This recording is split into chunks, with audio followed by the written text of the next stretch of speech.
Single J on the bed. And them know me well. Seizman, Zhizha, Shumba, Kafla with ya.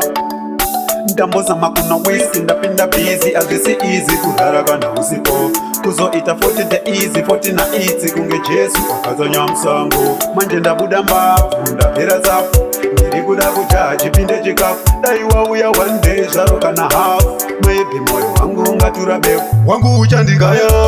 moyo wangu waukumburudza ndiri kuchema uchipururudza pandita kuti nomo uchaona kuti papazino pasara vende wakati wa faya ndangariro dzemoyo dzondibaya ndona ungokonfemawo uchauya kuno mundeveta pauchadaini ndatova noise ndaimbova saundi ndashota ndakunge endi pasina brown ndichaita king wani asina crown iwe wangu usepo uri nowe to be found ndaititi no future ndaona mufambo ndisingazive zvirimo mdzoro rako uri kuda kundibaya pamongo kuti ndipere stress wangu uchandigaya moyo wangu waukumburudza ndiri kuchema uchipururudza pandita kuti nomo uchaona kuti papazino pasara vende wakati wa faya ndangariro dzemoyo dzondibaya ndona ungokonfemawo uchauya kuno andisikuti andikwanise kurarama usipo asi andinoda kukuvimbisa kuti rimwe zuva uchandifunga kunenge kwakutara ndava nemumwe wandinokara randomnomi wandinoda wandinonzwisisa ende ndisingakwanise kuzomupara wangu uchandigaya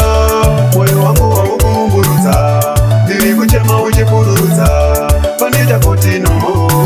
uchaona kuti papazino pasara vende wakati wa faya ndangariro dzemoyo dzondibaya ndona ungokonfemawo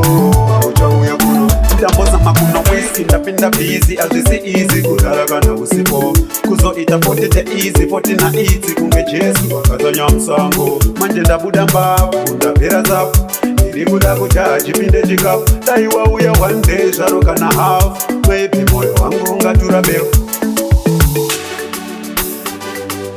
Single J on the bed. wangu uchandigaya moyo wangu waukumburudza ndiri kuchema uchipururudza pandita kuti nomo uchaona kuti papazino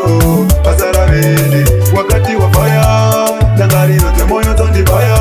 ndona ungokonfemawo uchauya kuno mundeveta kwauchadaini ndatova noise ndaimbova saundi ndashota ndakunge endi pasina brown ndichaita king wani asina crown iwe wangu usepo uri nowe to be found ndaititi no future ndaona mufambo ndisingazive zvirimo mdzoro rako